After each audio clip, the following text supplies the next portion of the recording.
Hello and welcome to Game Help Reviews. Review on Family Game Night 4. Quite a new game. Firstly, actually, please can you email me or whatever, YouTube message me, comment the video. I really want you to look at just one of my other gameplay reviews. I just want to know if the quality, because I'm using an EasyCat now instead of an external camera, I just want someone to tell me if they think the quality is better on this or not. Anyway, Family Game Night 4, from the same franchise that brought you Family Game Night 1 and Family Game Night 3. This one's called The Game Show. It's a little bit of a different kind of edge to it. The whole thing's a game show, funnily enough, and you play against other people or a computer player, and you're basically competing. You can see like it's got like a bit like a film set, and you just basically got to beat the other person. When you win a game, you get a Monopoly card, and at the end of the game, you put your Monopoly cards together. You add the Monopoly cards that you've won together, and see who's got the most money, and that's who wins the game show.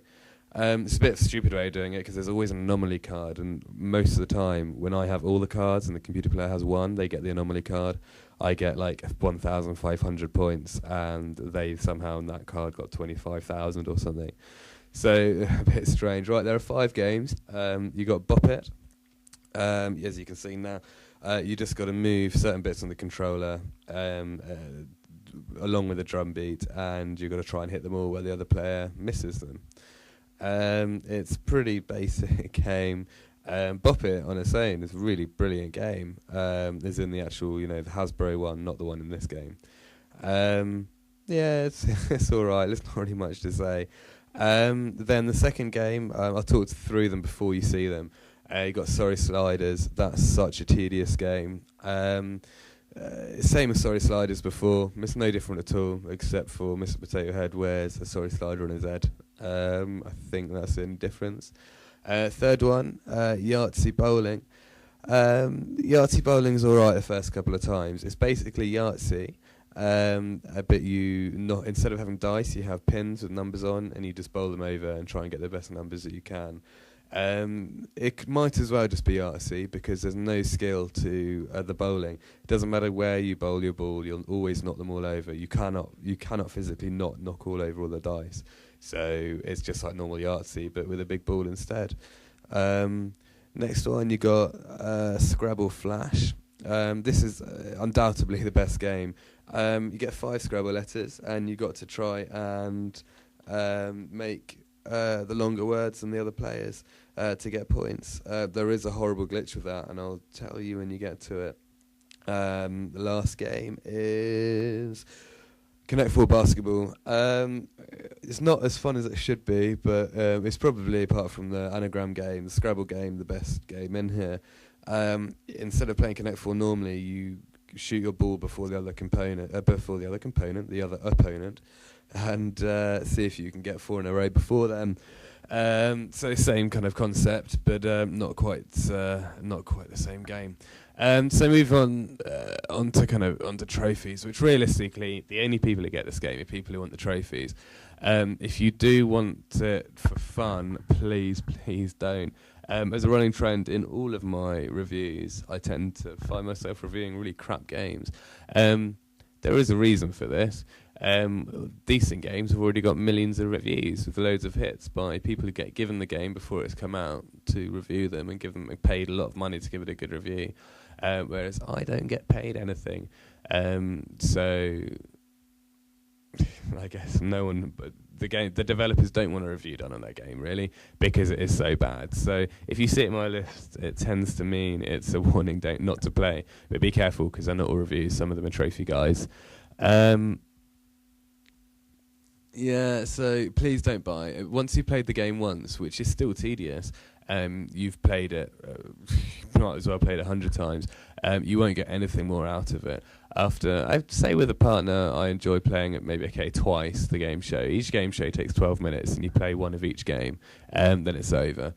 There's little to the game. It's so much worse than than the previous family game nights.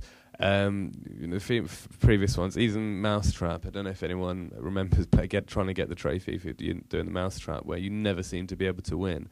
but it was so much better than every single game in here. If you look to what the video's doing now, this is the anagram game. So I'm trying to spell. No, I've just spelled seats. Now spelled Taz, just in case tasers with S's was a word. This game is really, really glitched. Whatever player wins the previous round gets to go first in this one.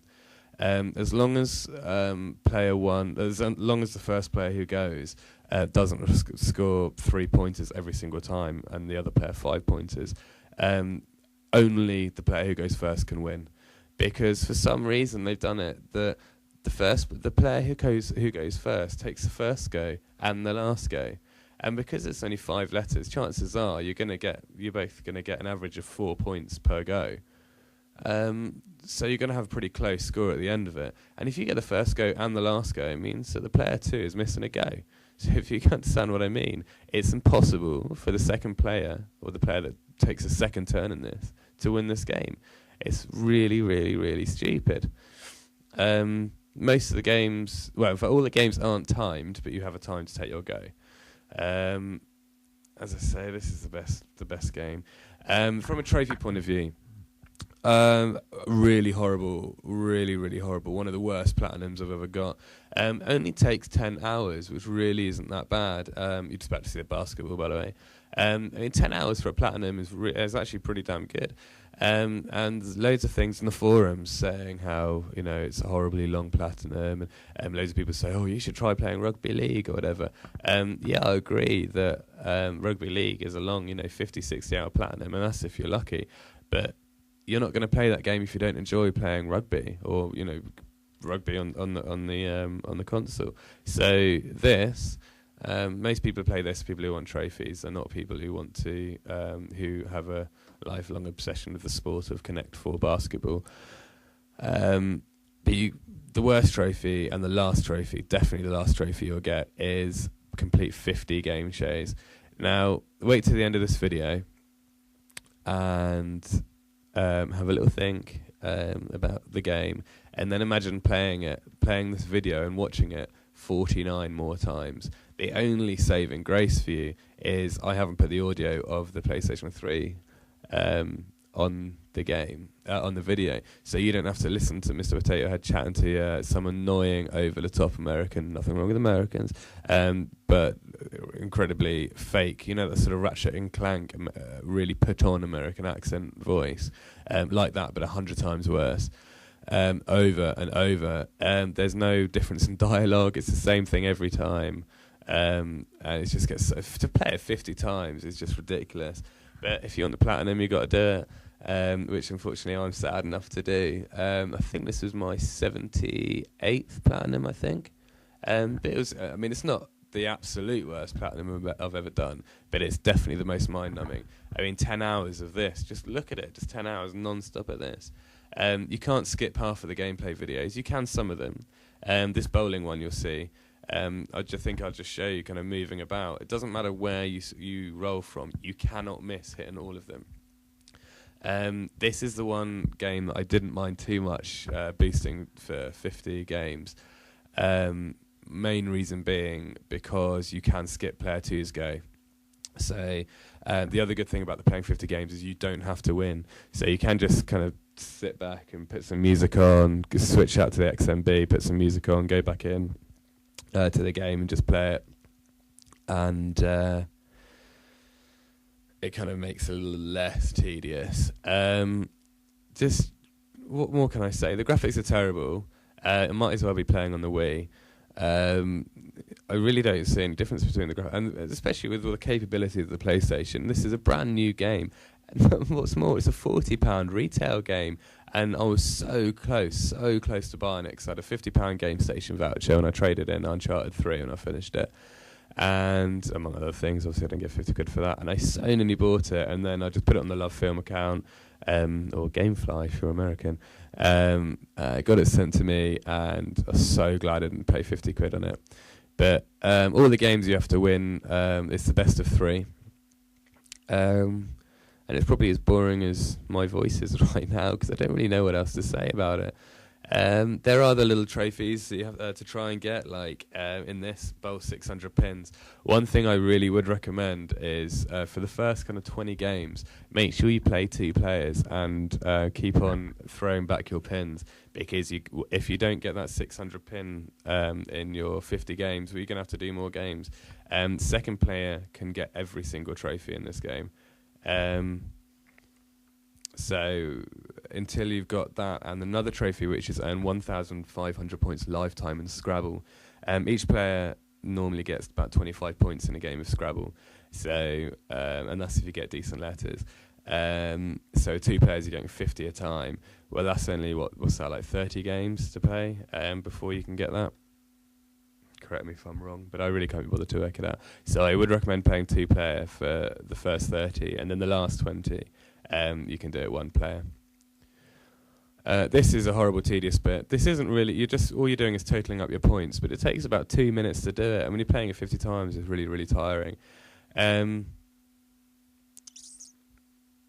Anyway, so graphics pretty crap, gameplay pretty crap, gameplay story, well, obviously we'll forgive it for not having a story. I think if it had a story, then I think after 1 game show, I don't think I could do any more, let alone another 49. There's really isn't much more to say. Please stay away from this game. If you really want an easy platinum where you don't have to think about it and it doesn't require any skill, like literally no skill at all, then by all means pick it up. Do not pay 40 quid for it. Do not pay 20 quid for it. Just wait about 6 months. Play a few other games out there. If you haven't played Resistance 3 or Uncharted 3, you're an idiot. Go and get those. Go and spend, they're only like 20-hour platinums. I think it took me 18 hours to platinum Uncharted 3. Best platinum ever. It was incredible platinum. And,